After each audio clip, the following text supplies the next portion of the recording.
de actualización pediátrica en patologías prevalentes de nuestro querido hospital.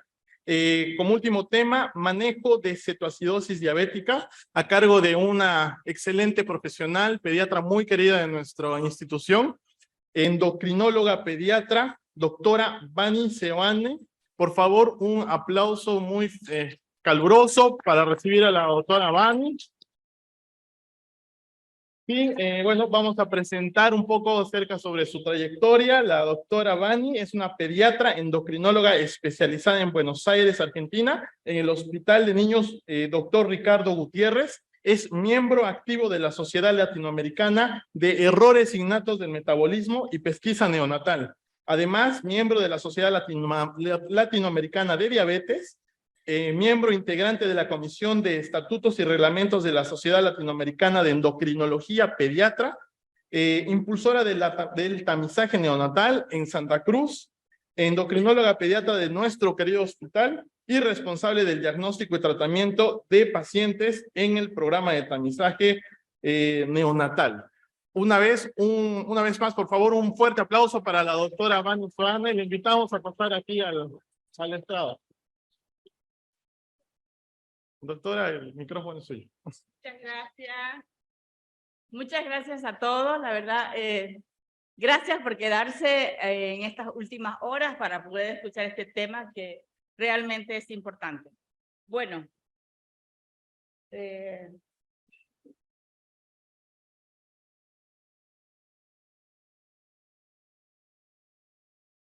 No me responde. Ok, bueno. Vamos a comenzar un poquito hablando de la historia de la diabetes. Es una enfermedad muy antigua, muy frecuente, que ha sido descrita en el año 1550 en el famoso papiro de Ebers, descubierto en Tebas en 1862 por un egiptólogo alemán. Y este papiro se conserva en la Universidad Alemana de Leipzig. Este papiro escrito tiene 20 centímetros de longitud y 180 páginas. Es considerado como un tratado de medicina, imagínense, escrito en el 1550. En ese papiro se encuentran muchos datos ya relacionados a la diabetes, incluso consejos para otras especialidades como ser ortopedia, oftalmología, dermatología, infecciones de la cabeza, de la nariz, habla hasta de la tuberculosis, fístulas, tumores. Es impresionante como ya en el 1550 ya se estaba hablando de incluso de especialidades que ahora tenemos. Bien. Bueno, esto es un poco más de la historia, vamos a pasar eso y nos vamos a ir. La etimología de la diabetes proviene del griego, formada de un prefijo que significa día, a través, y vetes, que significa correr, por lo que significa correr a través de. Y eso se está relacionando a cómo la orina, el paciente orina demasiado, ¿no? Entonces, término que dice para referirse a la enfermedad caracterizada por la eliminación de grandes cantidades de orina, o sea, la poliuria, y que empieza a usarse ya en el siglo I. Bien, todos sabemos que la diabetes es un desorden metabólico caracterizado por un aumento de la hiperglicemia. Este aumento de la hiperglicemia puede deberse a que el páncreas no está produciendo la cantidad de insulina o porque hay una resistencia de del tejido a la insulina, por lo tanto, produce una hiperglicemia y esta hiperglicemia nos va a causar grandes disturbios en nuestro organismo porque no va a tener la suficiente no vamos a tener esa acción anabólica que constituye la insulina para que podamos tener un aprovechamiento de todos nuestros nutrientes. Entonces, esta clasificación sigue vigente, ya se clasifica en diabetes tipo 1 y dentro de la diabetes tipo 1, en la diabetes infantil, se clasifica en la diabetes tipo 1A, y tipo 1B. La tipo 1A en los niños es cuando nosotros encontramos anticuerpos, antiinsulina, antiislote, todos los anticuerpos que puedan ir a producir y dañar la célula beta. Esa es la tipo 1A. Y en el niño también se puede producir la diabetes tipo 1B, que en ella no encontramos anticuerpos positivos que son sugestivos de autoinmunidad y puede ser, puede ser la causa multifactorial. Actualmente tenemos 2 pacientes internados y en uno de ellos los anticuerpos son totalmente negativos. Bien, perdón. Entonces estábamos en la diabetes tipo 1A y la tipo 1B. Luego la diabetes tipo 2, a la que todos conocemos, es la diabetes que se produce en las personas con sobrepeso, en las personas adultas, por lo que hay una resistencia a la insulina. Esta diabetes está aumentando dramáticamente. Por eso es muy importante que cuidemos nuestra alimentación, que cuidemos la actividad física que tengamos y evitar la obesidad. Porque realmente todo paciente o toda persona que está con sobrepeso es francamente disponible a tener una diabetes tipo 2. Así que tenemos realmente que cuidar la alimentación. Luego es muy importante hablar también de la diabetes mellitus gestacional, porque también estamos viendo que las embarazadas aumentan demasiado de peso. ¿Cuántos kilos debe aumentar una embarazada en los 9 meses? ¿Alguien sabe? 12, ¿no? 12, no más de 14 kilos. Y resulta que a veces tenemos incluso embarazos, primer embarazo, mujeres que aumentan hasta 20 kilos. Entonces es muy importante que también nos preocupemos de la mujer gestante para darle las recomendaciones y evitar, digamos, un dato muy importante para las mujeres o aquellas que son mamás.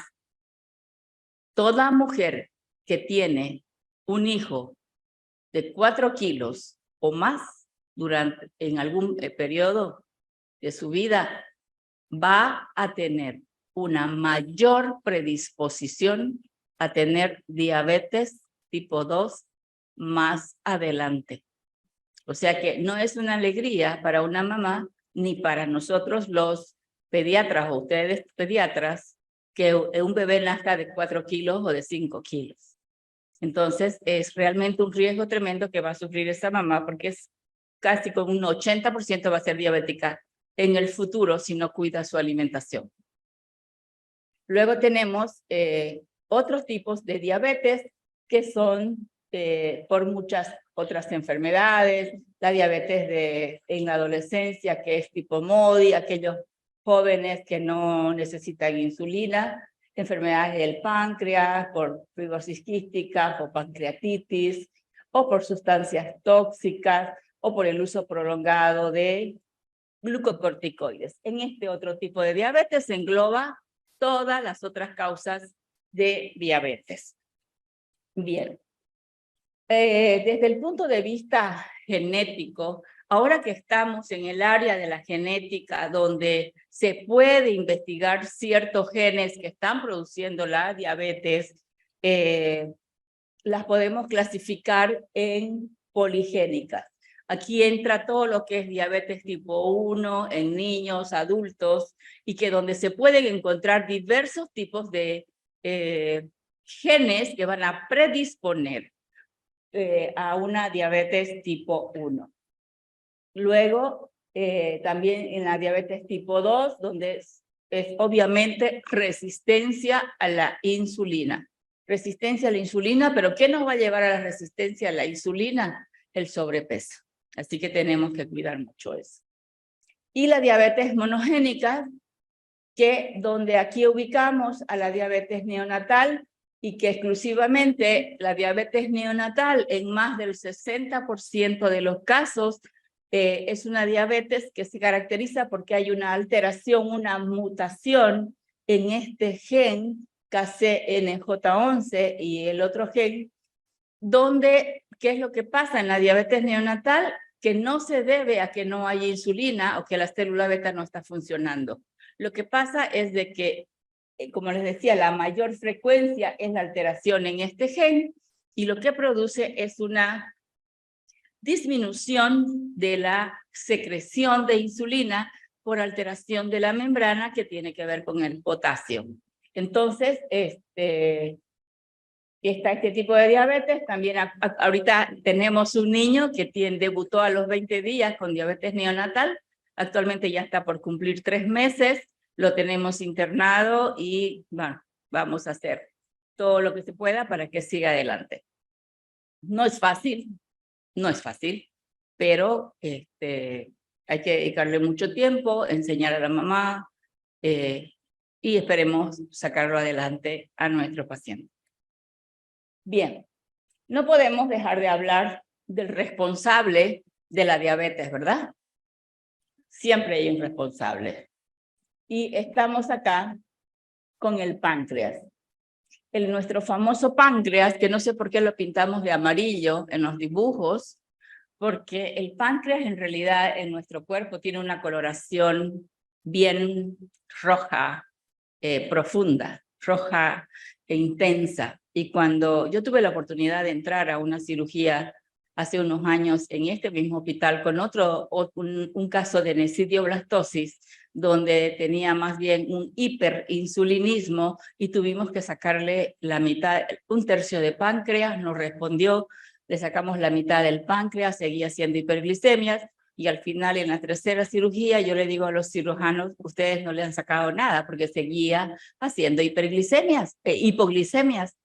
Entro a la cirugía y realmente me muestran cómo era el páncreas y me quedé sorprendida porque el páncreas es como ver un tipo de carne roja intensa, como que está ahí atrás del estómago y como es muy impresionante, ¿no? No es amarillo, como lo pintamos siempre en los dibujos. Y para que no se queden con la curiosidad de este caso de un hiperinsulinismo, le sacamos el 100% del páncreas y este bebé obviamente quedó diabético como 1 año, usó insulina y al año las pequeñas células que quedaron en el lecho pancreático que no se podían ver, volvieron a producir insulina y este paciente volvió a quedar ya normal. Entonces es impresionante lo que puede pasar con el conocido páncreas. Bien, hagamos un recuerdo rápido, lo que es el páncreas endocrino. Las células alfa producen glucagón, que vamos a ver por qué es importante el glucagón en este caso. Las células beta que producen insulina, la somatostatina, que también es otra hormona que va a ir a intervenir en el metabolismo de los hidratos de carbono, la gastrina y el péptido C pancreático.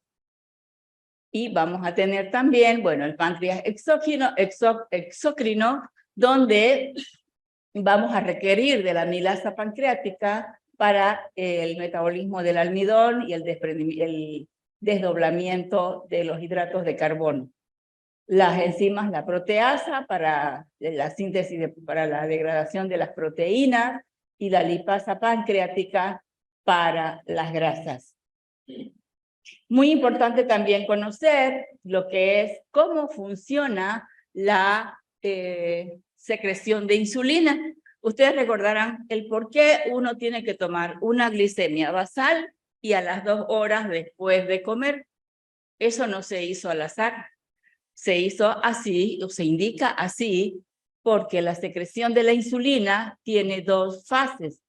Una fase rápida. Acabamos de comer un sándwich con una Coca-Cola. Hemos ingerido gran cantidad de hidratos de carbono. Entonces, en este momento, el páncreas ya secretó este primer pico de insulina. Y luego, este primer pico intenso que lo hace inmediatamente que nosotros ingerimos la porción de hidratos de carbono o de grasa, luego hace un descenso y hay una segunda fase de secreción de insulina que va a demorar 2 horas, que es lo que va a demorar para que un pico de hiperglicemia que se produjo por la ingesta alimentaria, a las 2 horas vuelva a los niveles normales. Esto es porque así funciona la insulina de nuestro cuerpo. Bien. Qué importante que es conocer los efectos de la insulina, porque si nosotros sabemos esto, vamos a entender qué es lo que pasa en ausencia de insulina. Entonces, la insulina se dice que es la hormona anabólica por excelencia. ¿Qué es anabolismo? El anabolismo es lo que nos ayuda a almacenar energía. Almacenar todo lo que nosotros ingerimos. También hemos disfrutado un rico sándwich, una Coca-Cola, y si nosotros ahora vamos, nos acostamos y no quemamos lo que hemos ingerido, la insulina va a hacer lo siguiente con lo que hemos comido en este momento. La insulina se secreta igual a 0,25 hasta 1 unidad por hora. Eso es en nuestro cuerpo. Por eso es que también cuando... y bien, una vez que ingresa el alimento a nuestro cuerpo, es absorbido, los nutrientes son absorbidos y hay varios lugares donde se va a procesar la glucosa, las grasas y las proteínas. La glucosa va a pasar al hígado, donde por medio de las enzimas va a convertirse en glucógeno. Al mismo tiempo, en este momento nosotros estamos almacenando glucógeno en nuestro hígado. Luego, otra parte de esa glucosa que hemos ingerido va a ir al músculo, uno para producir energía y otro también se queda como glucógeno. Por eso es que cuando ustedes hacen una actividad física, van a trotar, van a correr, ¿verdad? ¿Qué es lo que pasa? Están degradando el glucógeno del músculo. Y cuando se degrada en forma rápida, va a pasar por un ciclo que va a ir a formar piruvato y ácido láctico, ¿no? Entonces, por eso es que al día siguiente nos duelen las piernas tremendamente porque hemos hecho una actividad que no estamos acostumbrados y estamos quitando toda la energía del músculo que está almacenada como glucógeno. Las grasas también van a ser metabolizadas en el hígado y se van a acumular. Todas las grasas se van a acumular.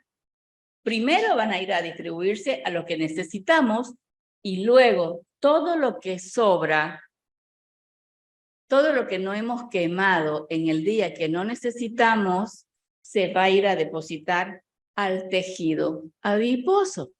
Por eso es que cuando comemos demasiado y no gastamos lo que comemos, empezamos a aumentar el tejido adiposo de nuestro cuerpo y comienzan a salir los rollitos. Todo eso no es más que ácidos grasos que se han acumulado en el tejido adiposo, o sea, todos los triglicéridos se acumulan en el tejido adiposo. Entonces, el sobrepeso no es más que un exceso de nutrientes que la insulina hace que se queden en nuestro cuerpo porque toma lo que necesita y el resto lo guarda como reserva. Guarda glucógeno en el hígado y en los músculos y las proteínas y guarda los triglicéridos en forma de ácidos grasos a nivel del tejido graso. Entonces, si la insulina es una hormona anabólica, posteriormente vamos a ver qué pasa en ausencia de insulina. Bien, bueno, el diagnóstico ya todos lo sabemos, es poliuria, polidipsia, polifagia, pérdida de peso, aunque en el niño muchas veces puede pasar desapercibido y solamente ya al interrogatorio la mamá dice si verdaderamente se orinaba y se levantaba mucho tiempo en la noche y tomaba mucho líquido. Yo pensé que era por el calor y que recién cuando uno les interroga pueden darse cuenta. Pero normalmente no, como en otros casos sí. Tenemos también internada una niña que ingresó con un muy bajo peso al día de ayer por poliuria, polidipsia, y a pesar de que comen mucho, no aumentan de peso, ¿no? Entonces es algo que a ustedes como pediatra les debe llamar la atención, un niño que está bajando de peso, un niño que cambia de carácter, un niño que está más irritable que antes y sobre todo que está perdiendo peso. Es muy importante tomar en cuenta el diagnóstico y pensar en la diabetes. No olvidarse nunca. Estas cifras, perdónenme, necesito un pañuelo porque me está haciendo calor.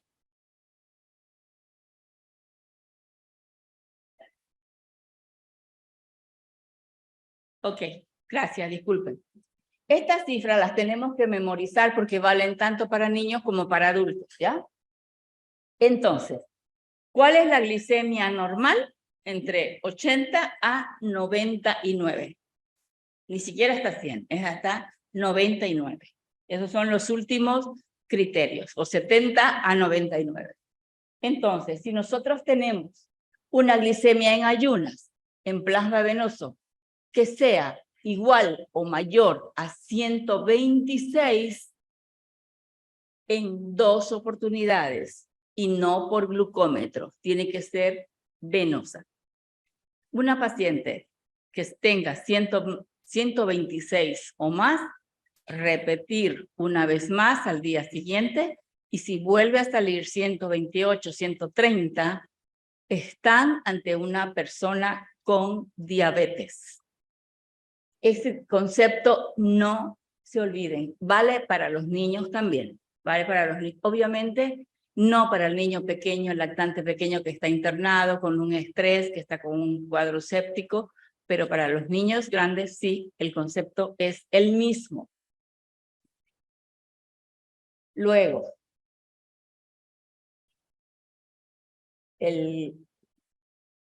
los síntomas de diabetes más una glicemia casual en plasma venoso que sea mayor a 200 miligramos, también es considerada como diabetes. Obviamente, en ayunas y a cualquier hora, por más que digan, ah, no, pero yo me comí un sandwichito. Igual, mayor de 200 es diabetes en cualquier momento. Una glicemia medida en plasma venoso que sea igual o mayor a 200 miligramos a 2 horas después de una carga de glucosa durante una prueba de tolerancia a la glucosa oral, también es signo de diabetes.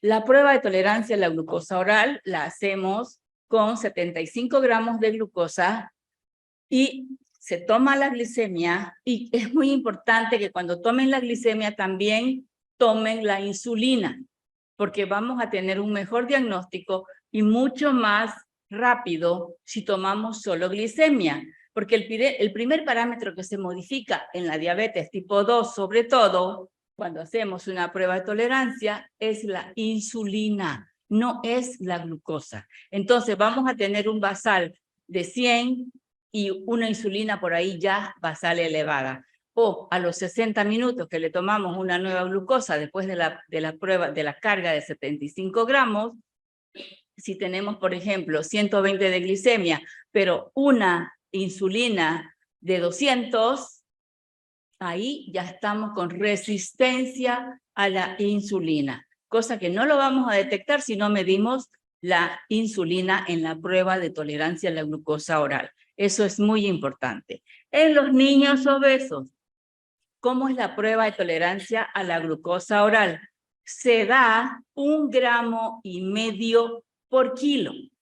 1,5 gramos, indicar 1,5 gramos por kilo para hacer la prueba de tolerancia a la glucosa oral y se mide igual. Glucosa e insulina. En el niño lo hacemos una prueba corta que es basal, 60 y 120 minutos. En el adulto, una persona con muchos síntomas y que tenga realmente que hacer un diagnóstico de diabetes, la prueba es basal 30, 60, 90 y 120 minutos. Así se hace correctamente la prueba de tolerancia a la glucosa. Bien, y ahora, ¿qué hacemos cuando tenemos en la prueba de tolerancia a la glucosa oral una glicemia mayor de 140, pero menor a 200? Estamos ante un paciente con una intolerancia a los hidratos de carbono y ese paciente, si no toma medidas y si no baja de peso, va a llegar a ser diabético. Entonces, es una alarma bastante importante que no deben olvidar. Listo. La diabetes gestacional también es muy importante, que todos ustedes, sobre todo las chicas, las mujeres, las doctoras que están acá presentes, tienen que tomar en cuenta porque durante el embarazo, entre las 24 y 28 semanas, hay que hacer un control de glicemia para ver que no pase de 90. En la embarazada, la glicemia no debe pasar de 90. Si pasa de 90, ya se va a hacer una prueba de tolerancia a la glucosa oral en la embarazada. Se repite también a las 31 y 33 semanas, y si, imagínense ustedes, miren, una mujer embarazada, ya sea a las 24 semanas o a las 31 semanas, tiene mayor de 90, tiene 92 basal, a los 60 minutos mayor de 180 y a los 120 mayor de 150, se diagnostica diabetes gestacional. Y esa mujer tiene que pasar a controlarse todos los días la glicemia y usar insulina, porque el único tratamiento de la diabetes gestacional es con insulina, no es con hipoglicemia. Bien, ahora vamos al tema realmente que nos ocupa, que es la cetoacidosis diabética. La cetoacidosis diabética, yo podría decir que es un cuadro catastrófico, si es que no lo tomamos bien en serio, y si es un cuadro grave. Entonces, ¿qué es la cetoacidosis diabética? Obviamente es como dice acá, un trastorno metabólico grave, que es una descompensación de una diabetes que está en debut o de un paciente que suspendió el tratamiento. Entonces, se da fundamentalmente en la diabetes tipo 1 y bueno, y puede producirse, como les decía, porque no hay insulina en un niño debutante o en un niño que suspendió su insulina por diversos motivos. Es un cuadro grave. Entonces, es un cuadro grave, es una urgencia médica que debe ser atendida en un hospital de tercer nivel. Si ustedes están en algún hospital de provincia, pueden hacer la primera fase que vamos a hablar ahora del tratamiento, pero luego deben derivar, porque son pacientes graves que deben ser tratados en un hospital de tercer nivel. Debe contar con un médico experto en el manejo, con enfermería, con monitores, con bombas de infusión, con un laboratorio donde tengamos que hacer gasometría, ionograma, y todos los otros estudios, y que haya experiencia en el manejo, porque si no, nuestro paciente se nos muere. Se nos muere. Ok, entonces, ahora vamos a hablar. Si nosotros entendemos esto, ustedes nunca van a tener problemas de tratar una cetoacidosis diabética, porque si entendemos la fisiopatología y el por qué se produce, vamos a poder nosotros revertir todo lo que está ocurriendo. Recordemos que dijimos que la insulina es una hormona anabólica, que cuando nosotros ingerimos los alimentos, todos se guardan. se van al músculo, al tejido graso, al hígado, y lo tenemos como reserva. Podemos dejar de comer 3 días y se van quemando nuestras reservas y no pasa nada, ¿no? Pero en ausencia de insulina, total, en ausencia de insulina, ¿qué es lo que vamos a ver? No hay insulina, por lo tanto, ¿qué hormonas van a compensar esa ausencia de insulina? El glucagón, hormona de crecimiento y las catecolaminas, la adrenalina. Son 3 hormonas que van a ir a activar. ¿Por qué? Porque ese paciente que está con una hiperglicemia, pero esa glicemia no se puede repartir a nuestro organismo porque no hay la llave que abra la puerta. Es como que nosotros querramos salir de este auditorio y somos muchos acá, pero si la puerta no está abierta, no podemos salir al patio. Y todos queremos salir porque estamos muchas personas acá y nos morimos de calor. Pero si la puerta está cerrada, lo mismo pasa con la glicemia. En el intravascular hay 500 de glucosa, pero esa glucosa no puede pasar a la célula. ¿Por qué? No puede ir al pulmón, no puede ir al cerebro, no puede ir al músculo, y el cuerpo se desespera porque no tiene energía, pero no hay la llave para que la glucosa actúe. Entonces, ¿qué es lo que pasa? Reacciona nuestro cuerpo con el aumento del glucagón, de hormona en crecimiento, de adrenalina. ¿Para qué? Para estimular a nuestro cuerpo a que siga produciendo energía, porque le falta energía. Entonces, ¿qué va a tomar? Vamos a ver que lo primero que se produce es una glucogenólisis, o sea, la degradación de todo el glucógeno que habíamos depositado en presencia de insulina.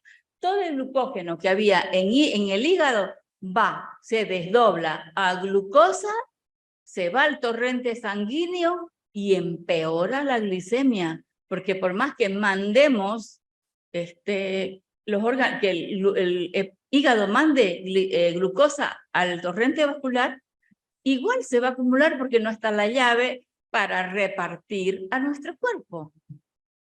El proceso no se corrige, va a seguir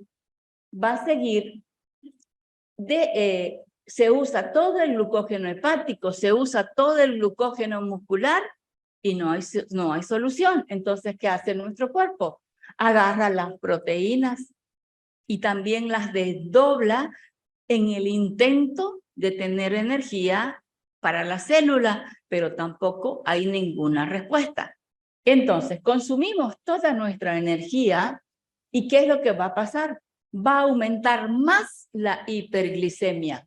Esta hiperglicemia nos va a aumentar la osmolaridad plasmática. Vamos a tener una osmolaridad plasmática elevadísima. ¿Por qué es importante saber esto? Porque no le podemos poner bicarbonato y sobre todo bicarbonato al medio como antes se hacía, como si fuera un paro cardíaco, a una cetoacidosis diabética, porque ya tenemos una osmolaridad plasmática muy elevada. Entonces, por eso es que insistimos en el tratamiento que vamos a ver ahora. Ok, ¿qué es lo que va a producir? La osmolaridad plasmática aumentada va a aumentar que el espacio, la deshidratación intracelular. Va a sacar potasio, se va a ir todo al convertimiento extracelular y la hiperglicemia nos va a producir una glucosuria y una diuresis osmótica. Este primer paso se manifiesta con la poliuria, con pérdida de sodio y potasio y deshidratación. Hasta aquí, hasta aquí no se guardó como quería. Bueno, pero bueno. Hasta aquí no tenemos, es un paciente todavía estable. No va a haber cetonuria, solamente va a haber hiperglicemia y glucosuria. Pero si no lo diagnosticamos en estos días, en este momento, el paciente va a seguir catabolizando, porque no le sirvió degradar toda la glucosa y todas las proteínas. Entonces, el último recurso desesperado de los mecanismos de autorregulación del glucagón, de hormona de crecimiento para elevar la glicemia y que se vaya a la célula, es la degradación de los ácidos grasos que están en el tejido adiposo.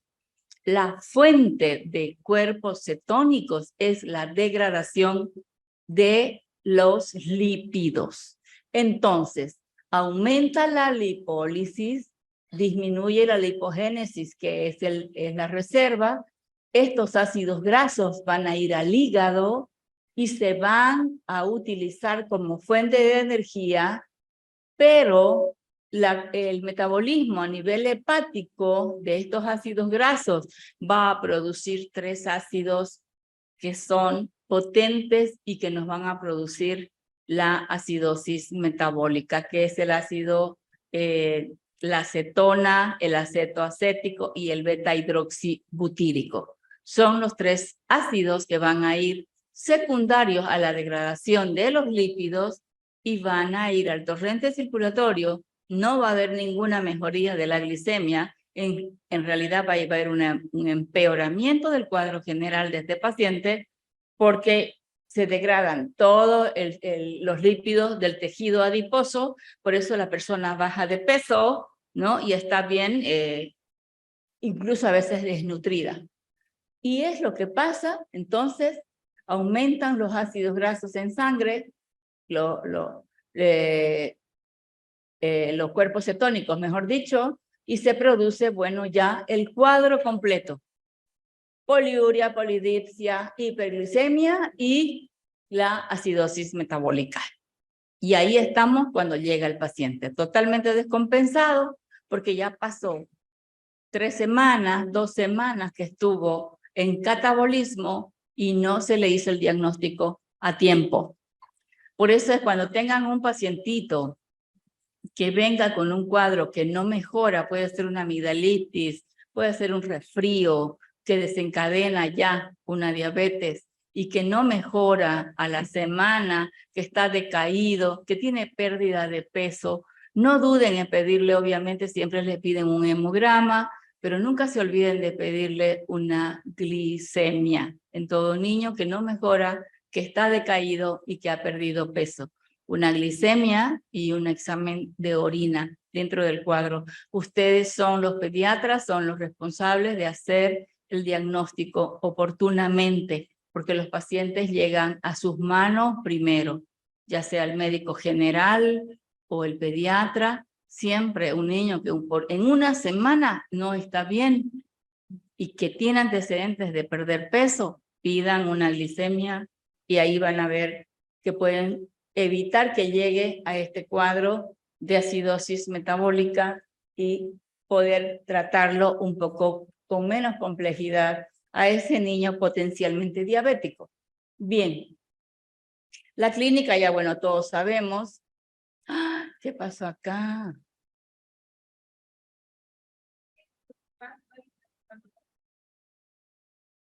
Ya. Deshidratado, obviamente ya todos sabemos, ¿no? Los que trabajamos acá en el hospital de niños, deshidratado, la piel y las mucosas secas, ya es ese cuadro que va empeorando cada vez más.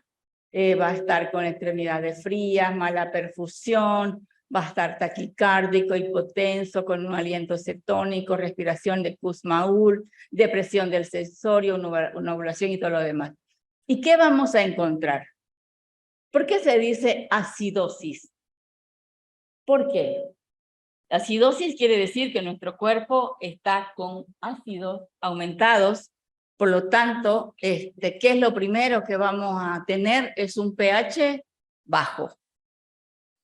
¿Cuánto es el pH normal en sangre? 7.35, 7.45. En una acidosis vamos a tener 7.30 si el cuadro es leve y 7.20 a 7.10 o menor de 7 si el cuadro es grave, ¿sí? Entonces, tiene que tener, para decir que está ante una cetoacidosis diabética, tiene que tener un pH menor de 30, tiene que tener un bicarbonato menor de 15, tiene que tener hiperglicemias más de 200 y tiene que tener glucosuria y cetonuria. A veces cuando hacen algunas interconsultas por ahí con una glicemia de 180 en algún paciente y no le hacen más nada, y dicen, tenemos una glicemia de 180, pero es un paciente que si está internado porque está grave, porque tiene una neumonía, porque se fracturó la pierna, por cualquier otra cosa. Entonces, en ese paciente que tiene una glicemia alta, la obligación es hacer un examen de orina y ver si hay glucosuria, ¿no? Si no hay glucosuria, tiene 200, 250, puede ser porque le metimos demasiada dextrosa endovenosa, puede ser por estrés. Entonces a ese paciente lo vamos a manejar de otra manera. Disminuiremos el flujo de glucosa, volveremos a controlar, pero también no vamos a ver a toda hiperglicemia como que fuera una diabetes. Hay criterios, entonces los criterios es que en orina siempre va a haber glucosuria en un paciente en primera instancia y posteriormente más grave ya va a haber la cetonuria. Bien, la clasificación de la diabetes según el pH y el bicarbonato es la siguiente. Una CAT leve va a tener un pH menos de 7.30, pero no más entre 7.20 para arriba y 7.30, un bicarbonato menor de 15. En una CAT moderada, el pH va a ser de 7.20, entre más de 7.10 y 7.20, y un bicarbonato menor de 10. Ayer se internó una niña, creo que estaba en este cuadro moderado, de una cetoacidosis moderada. ¿Ya? Y luego el severo, que en general es el que más recibimos, porque el diagnóstico lamentablemente se está haciendo cuando el paciente está grave, y eso es justamente el motivo de estas charlas, para que ustedes ya estén alertados y no dejen que ese paciente llegue al estado de gravedad de cetoacidosis severa. La idea es de que lo piensen, que piense que existe la diabetes y que un niño que está decaído, que bajó de peso, pensar siempre que tiene algo más y pensar en la diabetes. ¿Ya? Entonces, el estado severo es lo que nosotros en el hospital recibimos con mayor frecuencia, de moderado a severo. Entonces vamos a tener niños con un pH menor de 7, incluso hasta de 6.9 por ahí, bicarbonato menor de 5, una disminución realmente marcada del bicarbonato. Y ahí estamos entonces frente a una cetoacidosis diabética. Bien. El tratamiento se basa en 3 pilares fundamentales. Uno es la hidratación, y es lo que vamos a hablar bien rapidito. Otro es la insulina y, en último lugar, dependiendo del caso, las correcciones de bicarbonato o de sodio o de potasio, si es que no hay ninguna alteración importante como vamos a ver ahora.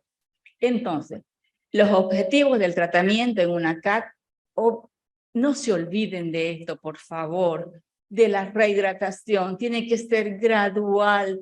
No se apresuren en hidratar al paciente al ingreso o en las 12 primeras horas. La rehidratación debe ser lenta, en 24 a 48 horas. La corrección de las hiperglicemias también debe ser lento. No podemos usar insulina y bajar de 400 a 80.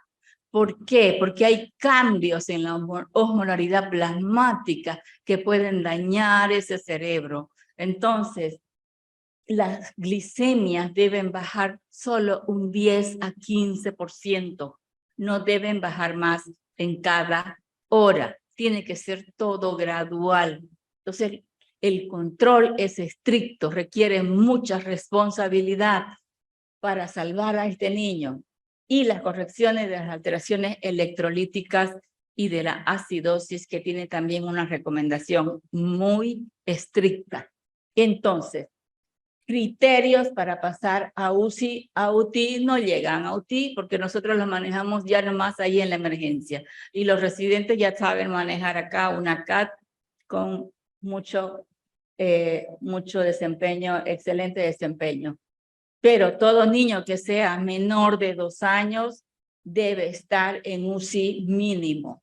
Niño que tenga una CAT severa, que esté con vómitos, esté obnubilado, esté en coma, o que tenga mucha letargia, también tiene que estar en un cuidado intensivo. Un niño choqueado, una depresión respiratoria o diagnóstico de edema cerebral, o alguna otra insuficiencia, niños que por la grave deshidratación han tenido un daño renal o una injuria renal y no están con diuresis adecuada, tienen que tener un cuidado intensivo. Por eso es que este es un cuadro grave. Bien, vamos a ver acá. Conducta número 1. Conducta número 1. Cualquier paciente que les llegue deshidratado, porque no siempre sabemos que se trata de una diabetes. No siempre sabemos que se trata de una diabetes. Nos llega un paciente de cualquier edad, choqueado, deshidratado, obnubilado, puede estar en coma, con los ojos hundidos, o la lengua seca, la panza deprimida. No sabemos. ¿Qué es lo que primero vamos a hacer? Hidratarlo, ¿verdad? Sea una diabetes, sea un deshidratado por vómitos o por diarrea, sea lo que sea. ¿Y qué le ponemos? Fisiológico. La solución fisiológica es el mejor expansor de volumen. Por favor, no usen Ringer lactato. Usen fisiológico. Usen fisiológico. En ninguna parte del mundo se usa ya el Ringer lactato de entrada. Se usa la solución fisiológica. Yo recalco esto porque en alguna oportunidad he visto que han puesto Ringer lactato. Y eso no está en ninguna norma. ¿Ya? Y ustedes como residentes, y hay muchos residentes acá, tienen toda la autoridad de mostrar a su pediatra de emergencia que ya no se usa el Ringer lactato, que es la solución fisiológica.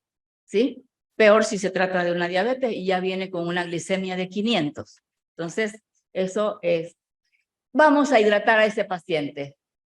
¿Cómo? Antes de hidratarlo con solución a 20 por kilo, que es lo que hacemos en un niño que está mal, preguntar si viene derivado de otro hospital, si viene de Camiri, si viene de Montero, preguntar si ya recibió la primera fase de expansión de volumen con fisiológico. Porque puede pasar que ese paciente viene de una provincia, viene de Montero, viene de otro lado, y ya recibió 2 fases de fisiológico de 20 ml por kilo. Entonces, cuando les llegue a ustedes, ya no pueden expandir más a ese paciente por más que tenga signos de deshidratación, porque lo que van a hacer es expandirlo demasiado y van a producir, bueno, un edema cerebral. Entonces, esta pregunta es muy importante. ¿Cuántas fases de hidratación recibió el paciente afuera? Cosa que si nos llega acá con una deshidratación del 8%, porque se dice que un paciente diabético con una CAT grave, ustedes lo van a expandir con una o dos cargas de solución fisiológica y aún va a quedar deshidratado. Un 8%, un 7%, nunca menos de eso. Entonces, lo que vamos a hacer ya no es ponerle fisiológico, es calcular los líquidos para las 24 horas que vienen, que es lo que vamos a ver más adelante. Por favor, nos ha sucedido aquí en el hospital. Hemos tenido una niña gravísima, que ya le habían puesto 2 o 3 expansiones. Acá también le volvimos a poner y aparte tenía una neumonía y realmente nos hizo un edema cerebral y bueno, salió bien, pero se le metió demasiado líquido. Así que mucho cuidado con eso. Pregunten primero cuántas cargas recibió para no sobrecargar a esa niña. Ok. Número 2. Estamos ante una cetoacidosis grave. Vamos a hablar solo de la grave en este momento porque es la más importante. Sabemos que es una cetoacidosis grave. Vamos a ir calculando, si no recibió nada, vamos a ir poniéndole el fisiológico, que nos va a demorar 1 hora o por ahí 2 horas, si es que vamos a hacerle 1 o 2 fases. Mientras tanto, en los hospitales de tercer nivel, si están alguien del japonés, o bueno, acá en el hospital lo hacemos, es algo que a veces uno no repara en esto. Nosotros estamos haciendo directamente bomba de infusión de insulina, porque son pacientes graves, entonces se le pone directamente la bomba. Pero no reparamos en enfermería de que la enfermera debe hacer el cebado o el purgado de la solución donde vamos a poner la insulina que le vamos a poner por bomba. Entonces, se puede hacer de muchas maneras. La única condición es que sea más de la cantidad de lo que vamos a preparar. Entonces, mientras el paciente se está hidratando, ya vamos preparando nosotros el microgotero si es un niño grande, con 100 ml de fisiológico y ponerle la insulina. En este caso, lo ideal es cómo se hace el cebado, que ustedes tienen que explicarle a la enfermera. Lo ideal es poner en la cantidad de líquido, en la cantidad de líquido fisiológico, se pueden poner 50 para que sea más rápido el cebado. Se va a poner una unidad de insulina por ml. Entonces, lo ideal no es poner 40 unidades, para que sea más rápido, porque la insulina se adhiere al frasco. Lo ideal es poner acá en 100 ml 100 unidades de insulina y que ya esté reposando el microgotero y que la vía también purgada, esperando el momento que termine su expansión para nosotros preparar recién nuestra infusión. Está más o menos 30 minutos ese suero con esa cantidad enorme de insulina. Luego, cuando ya nos toca indicar, tienen que eliminar toda esa preparación y en ese frasco recién preparar lo que es la bomba de insulina. ¿Qué es lo que pasa? ¿Por qué es importante hacer esto? No es que no va a hacer efecto si no lo cebamos, va a hacer efecto, pero lo va a hacer a las 6 horas, a las 8 horas recién. Entonces, cuando nosotros no hacemos esta preparación previa, le vamos a poner a 0,1 unidades kilo hora y no nos va a bajar la glicemia. Entonces, ¿qué vamos a hacer? Subimos a 1,5. No nos va a bajar la glicemia, subimos a 2. Pero en realidad no es porque necesite a 0,2 unidades kilo, sino es porque toda la insulina se está quedando en el frasco y de pronto más adelante estaba a 0,2 unidades por kilo y de pronto actúa porque ya pasó todo, ya se impregnó todo el frasco y nos va a hacer una hipoglicemia así volando. ¿Por qué? Porque recién más adelante va a hacer efecto la insulina. Entonces todos estos temas son muy importantes y que hay que tomar en cuenta y explicar a la enfermera para que lo haga. Y tenemos que estar vigilantes porque suele que a veces entra un paciente y está en cambio de turno.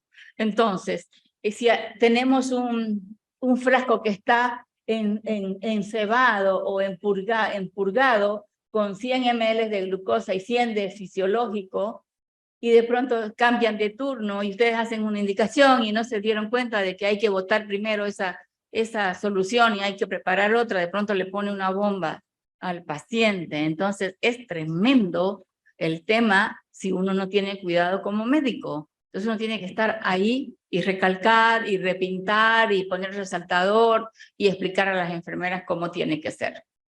¿Qué les puedo decir? Yo soy demasiado renegona en ese aspecto, pero en 27 años que trabajo en este hospital, nunca tuvimos una complicación de nuestros pacientes.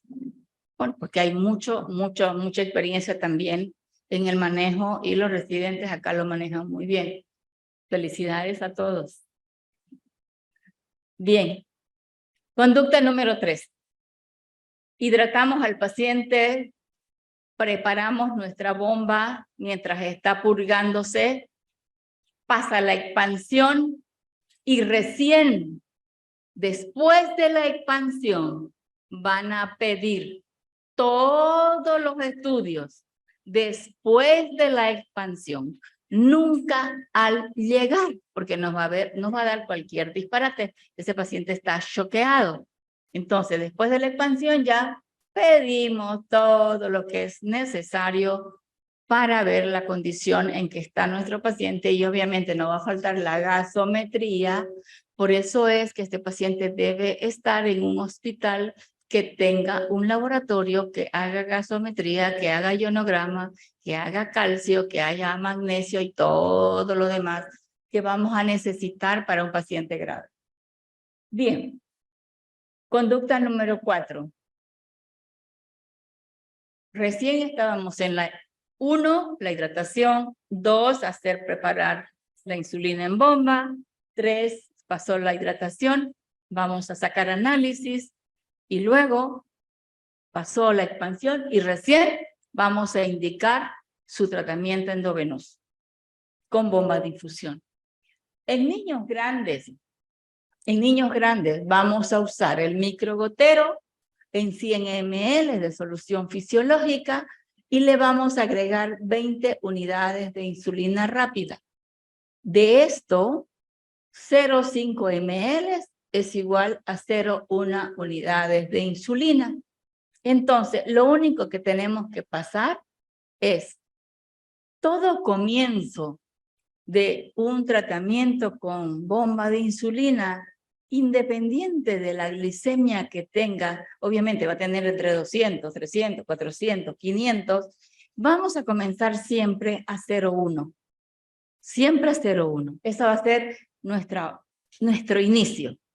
0,1 por kilo y lo único que vamos a hacer es muy facilito. Una vez que preparamos esto, vamos a multiplicar 0,5 por el peso del paciente.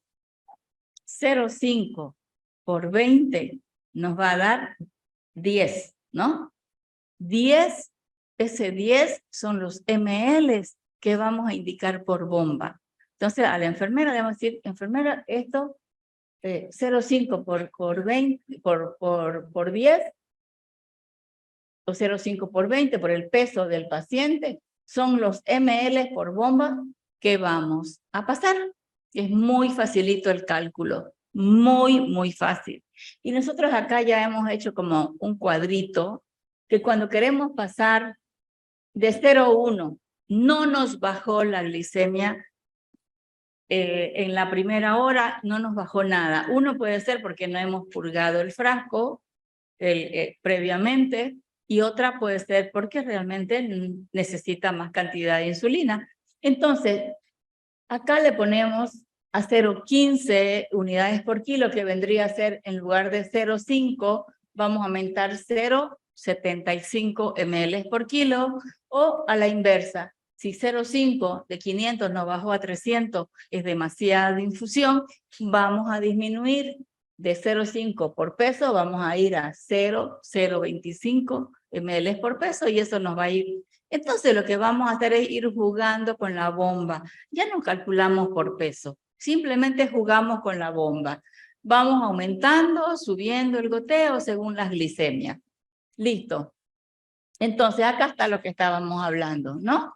En solución fisiológica, 20 unidades de insulina. Esto está, comenzamos con 0,1, que es 0,5 ml por kilo. Bajó demasiado, le vamos a bajar a 0,05 unidades kilo hora, que nos va a dar a 0,25 ml. Dijimos que es 0,25 por peso, es lo que vamos a indicar en la bomba. No bajó la glicemia un 10%, aumentamos la infusión de la bomba a 0,75, que nos va a dar a 0,15, o 1 ml kilo nos va a dar 0,2, que es la dosis máxima que podemos infundir en nuestro paciente, ¿sí? Entonces está facilito. Niño de 10 kilos a 0,1 por kilo, 10 por 0,5, 5 ml hora, que es lo que vamos a programar en la bomba. Está clarito, ¿verdad? ¿Sí? Hay residentes de otros hospitales acá. ¿De qué hospitales hay?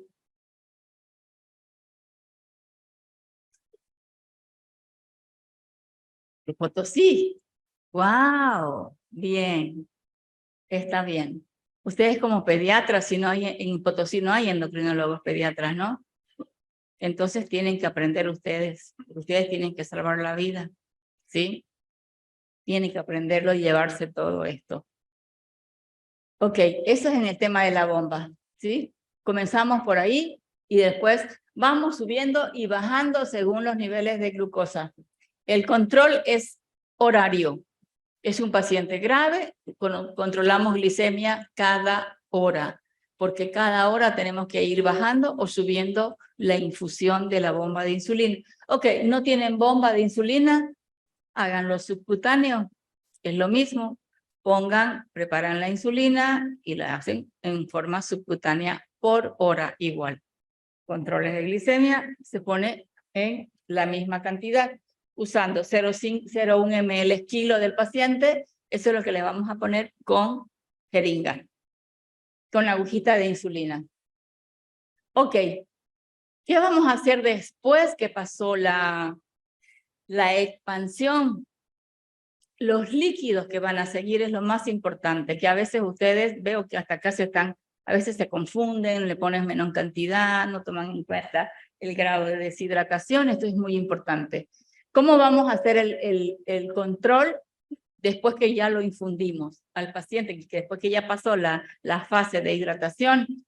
Vamos a hacerle el cálculo de necesidades basales, vamos a hacer todavía el déficit previo, o sea, cuánto todavía está deshidratado este paciente después de que le hemos puesto la carga con fisiológico. Aún nos va a quedar deshidratado. Y dijimos al comienzo que la hidratación va a ser en 24 horas, va a ser lenta.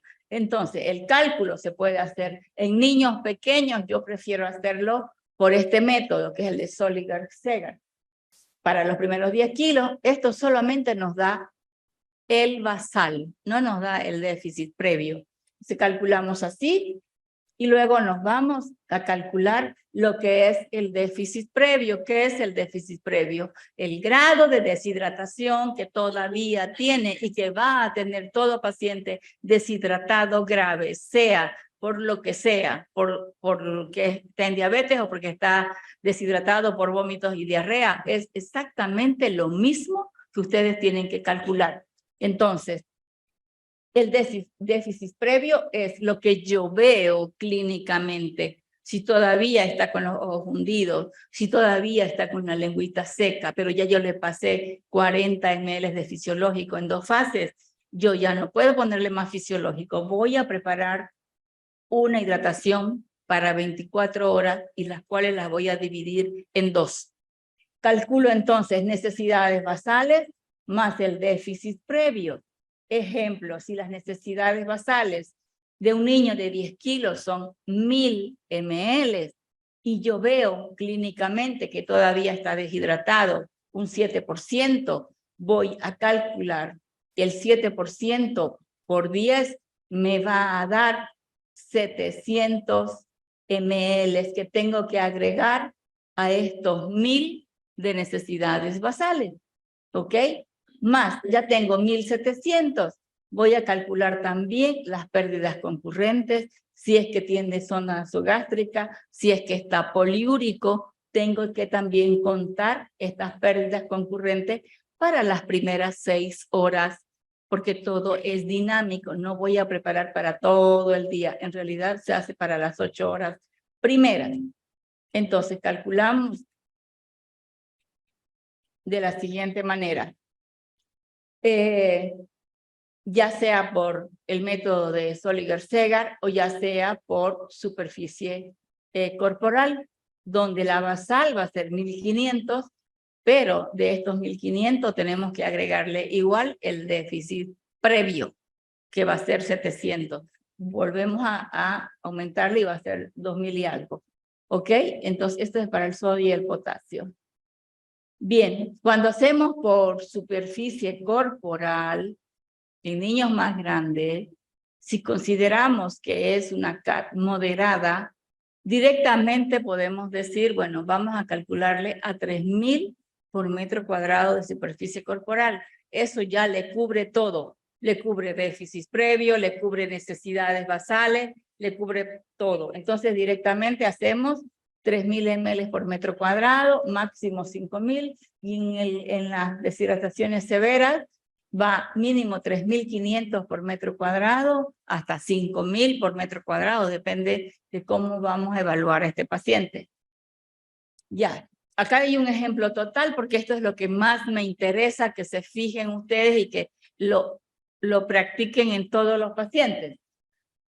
El ejemplo, nuevamente, necesidades basales para el plan que va a seguir después de la expansión va a ser los 1000 de un niño de 10 kilos, el déficit previo, 700, las pérdidas concurrentes, vamos a decir que 180, por diuresis o por zona nasogástrica, o si está vomitando, ya, un ejemplo 180. Total de líquido, tomando en cuenta las tres parámetros, los tres parámetros, va a ser 1880.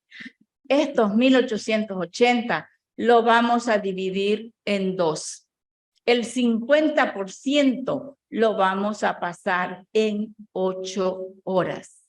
Y el restante 8% lo vamos a pasar en las 16 horas restantes.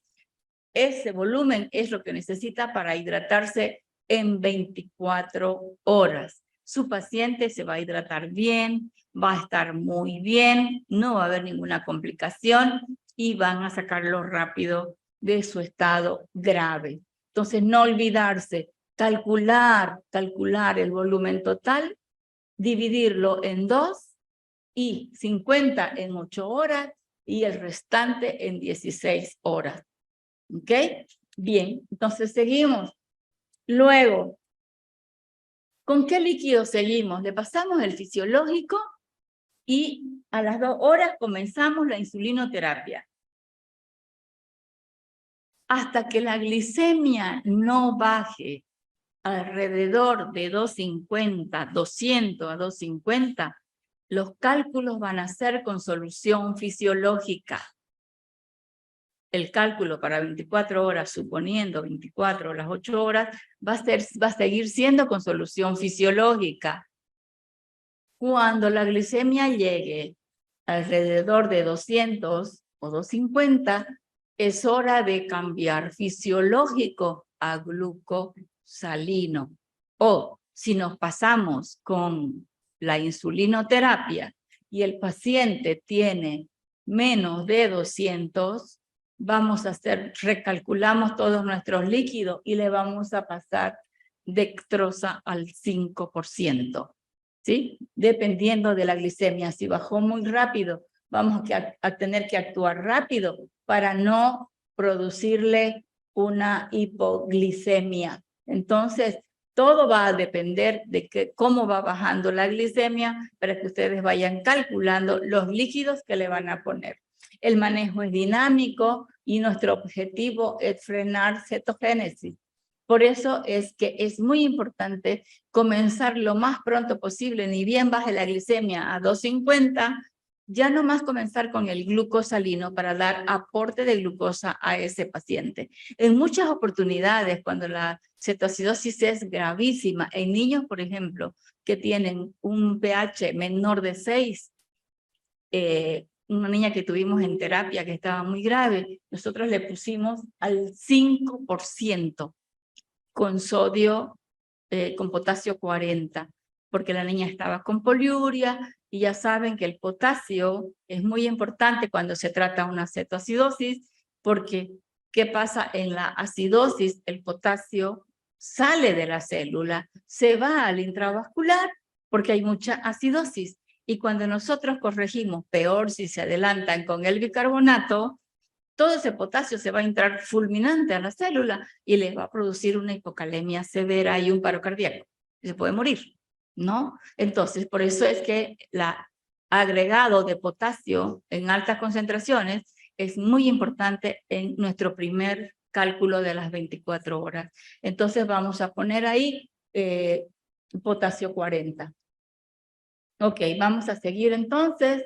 Acá están los parámetros. Todos estos parámetros ustedes los van a encontrar en la guía de cetoacidosis del Hospital Garrahan, que yo hice la especialidad en la Argentina. Entonces, utilizo ese esquema, ¿no? Desde hace más de 20 años. Pero está muy bonito explicado. Igual prometo hacer unas normas de nuestro hospital para manejo de cetoacidosis y se pueda difundir a todos los hospitales. Ok. Entonces, vamos a tener muy en cuenta el potasio, menor de 2.5 se debe realizar una corrección según los parámetros y lo que ustedes manejan en el hospital. Potasio entre 2.3, indicar potasio 40, ¿no?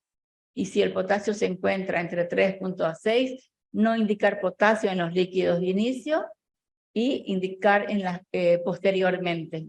Y si el potasio está muy alto, obviamente no hay que indicar potasio. Entonces, es muy importante el manejo dinámico, el control de ionograma al inicio, el control de ionograma más adelante, a las 2-4 horas de iniciado todo el proceso. Luego, corrección con bicarbonato, por favor. Esto es muy importante. La indicación de todas las normas. Ustedes pueden revisar las normas de todo el mundo. Todas las normas dicen no poner bicarbonato con un pH mayor de 7 o de 7,10. De 7,10, si tiene 7,10 y el paciente tiene mucha clínica, está con respiración rápida, si tiene 7,10, 7,15, vamos a corregir, pero de una forma lenta. ¿Ya? Vamos a corregir siempre al sectomolar. ¿Qué quiere decir esto? Si necesita 50 miligramos de bicarbonato, que si vamos a hacer el cálculo total de lo que necesita de corrección de bicarbonato, y no vamos a corregir todo lo que necesita, vamos a corregir solo a la mitad. Si necesita 50 mil equivalentes, vamos a corregir solo 25. Ese 25 lo llevamos al sectomolar con agua destilada o fisiológico, para corregirlo en 1 hora, en forma rápida. Entonces, la recomendación es nunca poner al medio, ni nunca en bolo en la cetoacidosis, y corregir 1/3 o la mitad del calculado en 1 a 2 horas. Eso es lo más importante. No se desesperen. Mientras se va hidratando, la acidosis del niño diabético se corrige solo con hidratación. Y así vamos a evitar complicaciones de hemorragia cerebral, edema cerebral y todo eso por la hiperosmolaridad que presentan ya estos pacientes. Bueno, el edema cerebral es algo muy grave que tenemos que tratarlo, y bueno, acá hasta ahora nunca he usado manitol en ningún paciente, en ninguno. Nunca llegamos a usar manitol, ni siquiera en esa paciente gravísima de terapia. Nunca llegamos a usar, porque nunca llegamos a este extremo de pacientes que se nos compliquen de esta forma.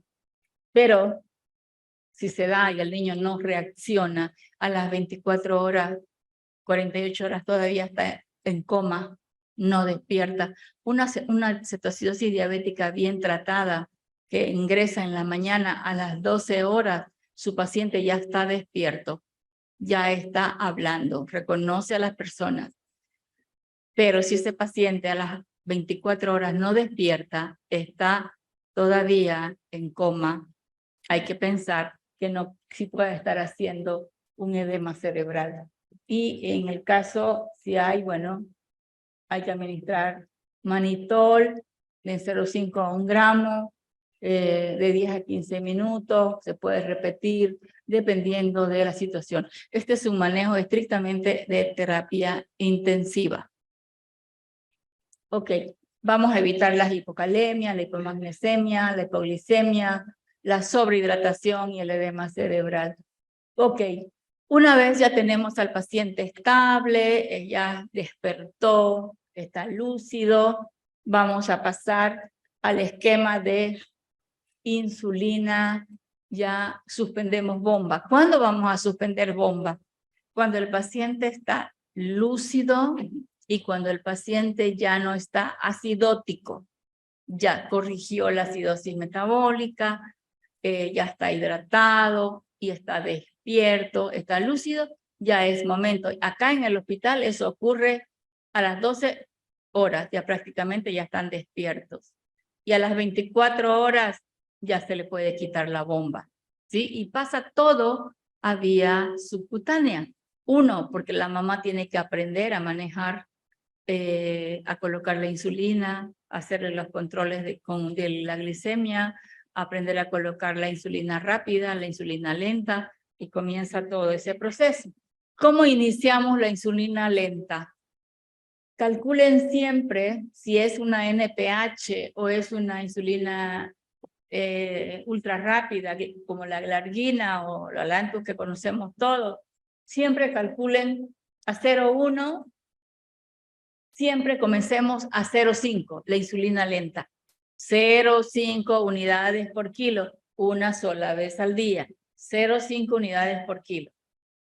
Esto, llegar hasta 1, ya es para el especialista, pero ustedes pueden comenzar. Ejemplo, viene una cetoacidosis mañana en la tarde y ustedes la manejan, la sacan de la acidosis y ya el sábado tienen que indicarle NPH porque no hay endocrinología de emergencia, ¿no ves? Entonces, le inician NPH a 0,5 unidades por kilo. En el caso de la NPH pueden usar, siempre hay que dividirla en 2. Si son 12 unidades de NPH, le van a poner 6 en la mañana o 7 en la mañana, 8 en la mañana y 4 en la noche. Si es la NPH. Si es la Lantus, se pone todo una sola vez al día, ¿no? La ultralenta, o sea, la glargina, 0,5 unidades al día, una sola vez al día. Y bueno, inicia la alimentación con líquidos, té, sopas, y lo otro es educar a los padres, ¿no? Que es muy importante. Dar un informe, a contener a la mamá, tratarla muy bien para que pueda enfrentar esta situación que no es nada fácil.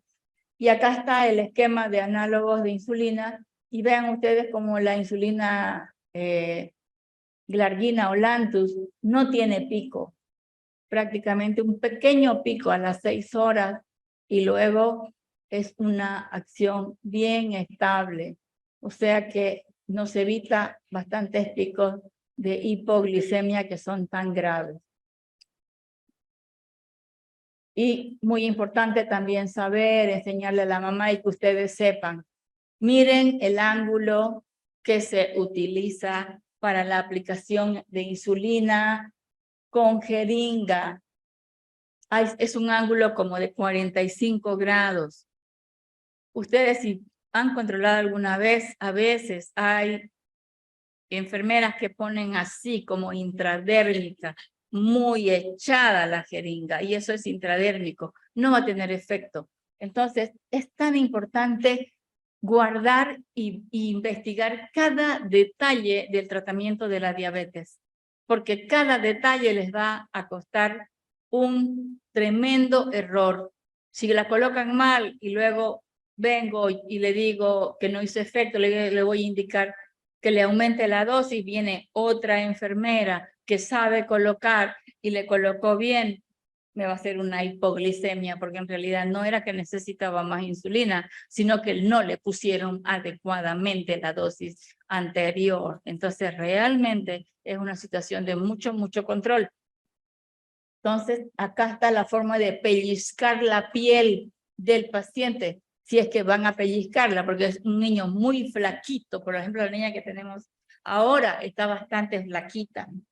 Preferimos ponerle en la pierna, ¿no? Los sitios de lugares de insulina, en las piernitas, en los bracitos, en la pancita. Para enseñar, nunca comiencen en la panza, porque es muy delicado. Siempre hay que comenzar en las piernitas, para la educación inicial. El pellizco, miren ustedes, no tiene que ser ni tan amplio ni tan escaso, porque si no se va solo a la piel y se va al intradérmico, no llega al subcutáneo. Entonces, más o menos el pellizco tiene que ser moderado y el ángulo de la aguja, cuando se trata una jeringa, tiene que ser un ángulo de 45 grados, porque las agujas son bastante largas. Entonces, ni así ni así. Un ángulo de 45 grados. La diferencia con las jeringas que vienen en lapiceras, que son las nuevas insulinas, que son ultra rápidas o ultra lentas, ellas se deben colocar en forma vertical completamente. ¿Por qué? Porque las jeringas de las lapiceras son la mitad del tamaño de las jeringas, de las agujas de la jeringa. Entonces tiene que ser vertical, así como lo estamos viendo acá. Entonces, esto es muy importante. Una mala aplicación nos va a dar resultados que pueden producir hipoglicemias severas o una sobreinsulinización falsa porque no está poniéndose en un lugar adecuado. Y bueno, eso es todo. Entonces la educación es muy importante, contener a los padres y vigilar a su paciente. Si están de turno, preocúpense porque es un paciente grave. Bueno, nada más lo que nosotros queremos entonces es dar más años a la vida de estos niños y más vida a sus años, porque un niño diabético debe ser tratado como un niño normal. Ese es otro aspecto que también me gustaría decirle, de que un niño diabético no es que actualmente creen que un niño diabético no puede comer arroz, no puede comer fideos, no puede comer papa, y me lo empiezan a alimentar con lechuga y carne. Ese niño va a desnutrirse, no va a ganar peso, no va a crecer, porque no está recibiendo la cantidad de hidratos de carbono necesario. Un niño diabético tiene que comer igual que un niño de su edad. Igual, la misma cantidad de arroz, de carne y de verduras. Lo único que no puede usar un niño diabético son los azúcares de absorción rápida o el exceso de hidratos de carbono, pero la cantidad normal en el desayuno, en el almuerzo, la merienda y en la cena la tiene que ingerir, porque necesita esas calorías. Recordemos en forma rápida que nuestra alimentación requiere el 50% de hidratos de carbono, un 15% de proteínas y un 35% de grasa. Pero el 50% tiene que ser de hidratos de carbono para que ese niño crezca normal y tenga la energía que tiene otro niño de su colegio. Entonces, es muy importante que el plan de alimentación que se le haga también sea con una nutricionista que tenga experiencia en el tema, porque se ve de todo. Eso. Y otra cosa, no dramatizar al niño diabético. Se ha visto casos de que la mamá empieza a hacer shows con el niño en el colegio, que mi niño es diabético, que me lo tienen que cuidar, que le tienen que hacer todo. Entonces comienzan a formar un niño malcriado, un niño que porque está diabético. No, empiezan a controlarle en el colegio. En el colegio van a estar solo 4 horas, ¿no? Sobre todo los que están en un solo ciclo. Entonces, no se recomienda que vaya la madre a media mañana, que le vaya a pinchar, que le vaya a controlar su glicemia, que le vaya... No, se corrige antes de ir al colegio, se controla, se le da su merienda adecuada. Hay una carta que nosotros le damos a la mamá que dice carta a los maestros. En esa carta están todas las recomendaciones que la madre sabe. ¿Qué va a hacer el maestro con ese niño si es que tiene ganas de hacer pis porque por ahí está con mucha hiperglicemia, que sea condescendiente, que lo deje ir al baño, o la maestra tiene que saber si ese niño está haciendo una hipoglicemia y tiene que ayudarlo y tiene que darle un hidrato de carbono, un dulce. Tanto la maestra como los compañeros de escuela deben de saber que ese niño es diabético. Hay que decirles a las mamás, hay mamás que a veces no quieren decir que sus niños son diabéticos y esconden el diagnóstico. Entonces, esas mamás necesitan un apoyo psicológico para que su niño sea normal. El niño tiene que hacer ejercicio, tiene que jugar pelota, tiene que hacer toda la actividad física necesaria, con la única salvedad que hay que decirle a ese niño, si sus controles están relativamente normales antes de ir a clase, hay que decirle, antes de que hagas educación física, te vas a comer un sandwichito, o te vas a comer un yogur, o te vas a comer unas 6 galletitas de salvado. Entonces ese niño ya sabe que antes de ir a correr, tiene que comer algo, y eso está en la carta, que tiene que llegar al profesor principal, al profesor de educación física, y a donde esté el niño, para que él tenga una actividad completamente normal en su colegio y no hagan diferencia, ¿sí? Eso es muy importante. ¿Y qué más? Creo que nada más. ¿Alguna pregunta? ¿Alguna pregunta? Muchas gracias. Gracias realmente por... Hay una pregunta en la plataforma de Zoom. Consulta si el cebado o el microgotero se hace con 100 ml de solución fisiológica y 40 unidades de insulina o 100. Lo ideal es 100. Lo ideal son 100 unidades con 100 ml. Sí, sí. Ya. Les dije que el cebado del microgotero, para hacerlo rápido y que realmente se impregne bien la insulina, es si ponen 100 de fisiológico, pongan 100 unidades de insulina. Pero la mayor recomendación es, por favor, quien indicó el cebado se preocupe de que elimine esa solución y que no le vayan a poner esa, pensando que esa es la bomba preparada para ponerle. Entonces, ese es mi mayor temor, que hasta a veces yo tengo que volverme a ir a la enfermería a decirle, ojo, boten esa preparación y cambien a la preparación que se debe poner. Hay una segunda pregunta, doctora. Preguntan hasta cuántas fases se pueden realizar. 2 fases. Solo 2 fases. Generalmente 2 fases es suficiente y de ahí en más hacemos el cálculo para las 8 horas y las 16 horas siguientes. Un aplauso, por favor, para la doctora.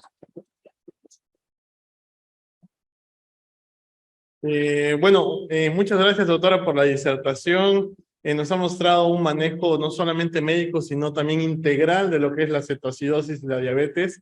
Nos hemos podido dar cuenta de la pasión que tiene y el dominio. Para todos los residentes y personal que trabajamos con personas críticas, niños críticos, estas diapositivas realmente valen oro porque la doctora ha resumido algo muy complejo de una forma que todos podíamos entender.